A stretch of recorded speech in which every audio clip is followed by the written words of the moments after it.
নমস্কার। কেমন আছেন সবাই? আশা করি সবাই ভালোই আছেন। আর গরম, বৃষ্টি সবকিছুই চলছে। তার মধ্যে ভাবলাম বৃষ্টির দিন যখন মানুষ বাড়িতে থাকে তখন একটু গল্প করা যাক। আর যে গল্প নিয়ে আজ আমি এসছি সেখানে বেশ কিছু প্রশ্ন রয়েছে। সেই প্রশ্নগুলোর কি উত্তর হতে পারে সেগুলো আপনারাই দিতে পারেন। তো আমি যেটা দিয়ে শুরু করব তা হলো যে উত্তরপ্রদেশ কি রাম ছাড়া কিছু বোঝে না? ভারতবর্ষ কি রাম ছাড়া কিছু বোঝে না? রাম নিয়ে রাজনীতি তো আমরা সব সময় দেখেই থাকি।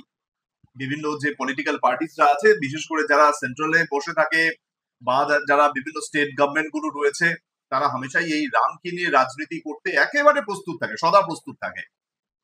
কিন্তু ভারতবর্ষের রাজনীতিতে রামকে যতটা টেনে আনা হয়, কৃষ্ণকে কেন টানা হয় না? না, আমি যদিও আজকে এই রাজনীতি করতে আসিনি, কোনো রাজনীতির গল্প করতে আসিনি, কিন্তু এই প্রশ্নগুলো আমার মাথায় এলো রিসেন্টলি। কারণ যে কৃষ্ণকে আমরা জানি যে বিশ্বের সব থেকে বড় রাজনীতিবিদ হিসেবে মনে করা হয়, সেই কৃষ্ণ কেন রামের মতো এতটা গুরুত্ব রাখে না ভারতবর্ষের রাজনীতিতে?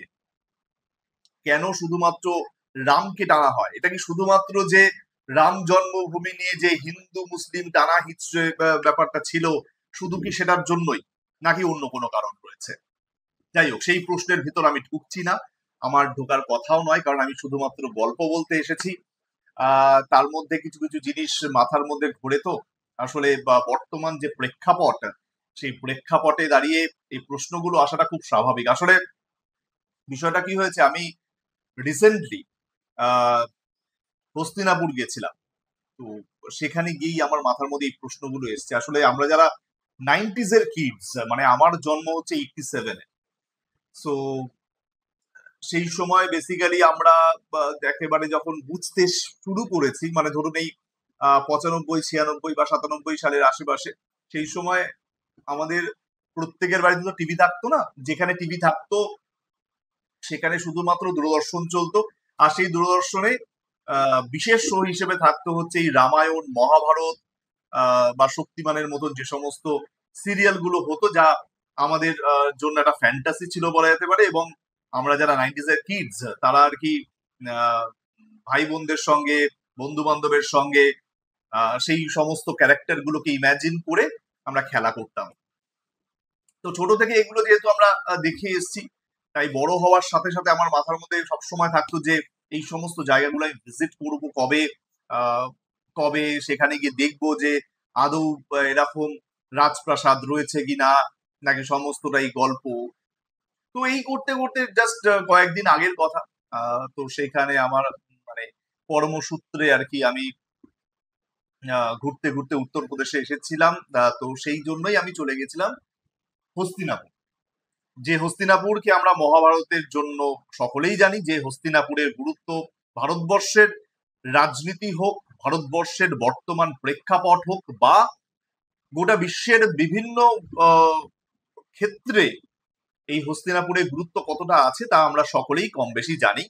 এবং এই হস্তিনাপুরের সঙ্গে জড়িয়ে রয়েছে অ্যাকচুয়ালি বলা যেতে পারে আহ যে আজকের দিনটা আমরা কেমন ভাবে কাটাচ্ছি, এই যে এত রাজনীতির চারিদিকে ক্যাচক্যাচানি। হুম, হয়তো সেই সময় অতটাও ছিল না, বা হয়তো সবসময় আমরা দেখিনি, জানতে পারিনি টিভির সৌজন্যে।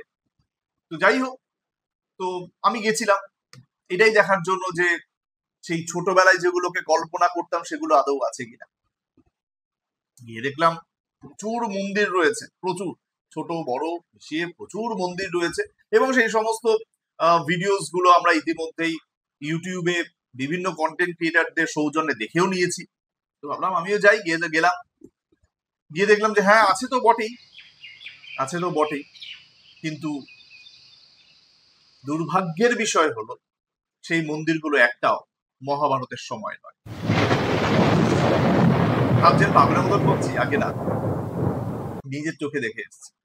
যে মন্দিরগুলোকে ইউটিউব কন্টেন্ট ক্রিয়েটাররা দেখায় যেগুলো মহাভারতের সময়, আদতে তা নয়।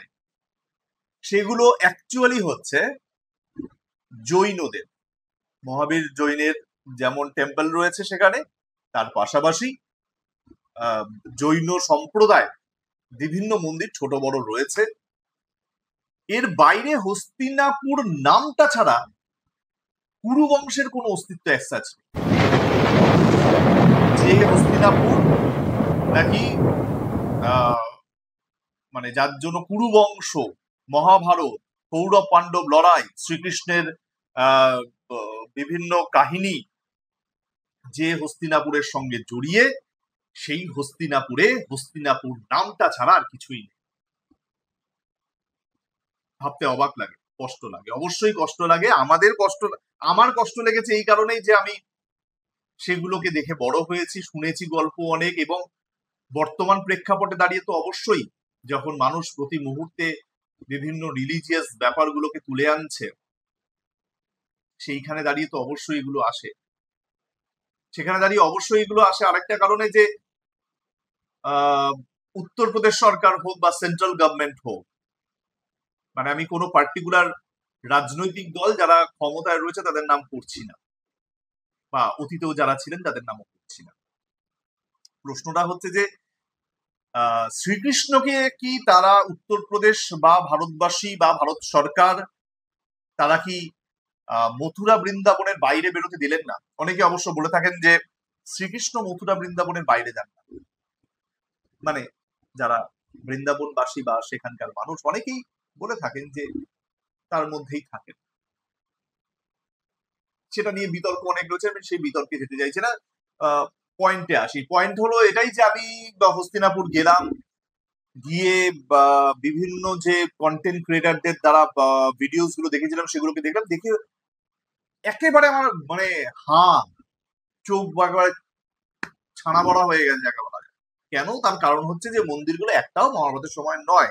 তো সেখানে কি আদৌ কিছু রয়েছে? একটাই জিনিস পেয়েছি আমি, হয়তো আরো অনেক কিছু আই ডোন্ট নো, মানে আমি যতটুকু মানুষের কাছে খোঁজ খবর নিয়ে জানতে পেরেছি আর কিছু নেই। এর বাইরে যদি কেউ প্রমাণ দিতে পারেন দিতেই পারেন। হ্যাঁ, তো কি রয়েছে? কুরু বংশের কিছু নেই। একটা জায়গার নাম রয়েছে পাণ্ডব টিলা। এই পাণ্ডব টিলা কি? পাণ্ডব টিলা একটা বড় তোরণ মতো রয়েছে রাস্তার মাঝখানে, বলা যেতে পারে একটা বাইলেন টাইপ।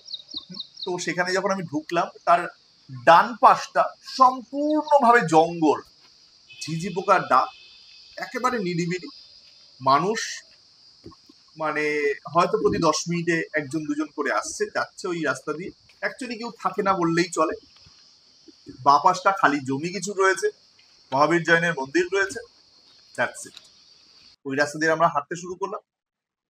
কিছুটা যাওয়ার পর একটা জায়গা, একটা মন্দির পেলাম। সেই মন্দিরটায় লেখা রয়েছে জয়ন্তী মাতার মন্দির, এবং সেই মন্দিরটা নাকি 51 পীঠের অন্যতম। বেশ, সেখানে নাকি দেবীর ডান দিকের অঙ্গ পড়েছিল, এটা সেখানকার মানুষরা বলছিলেন। তো আমরা পাণ্ডব টিলায় ঢুকলাম। পাণ্ডব টিলায় ওই ভিতরে মন্দিরটাই পেলাম, এবং সেখানে কথিত আছে যে পাশে একটা শিব মন্দিরও রয়েছে, যেটা নাকি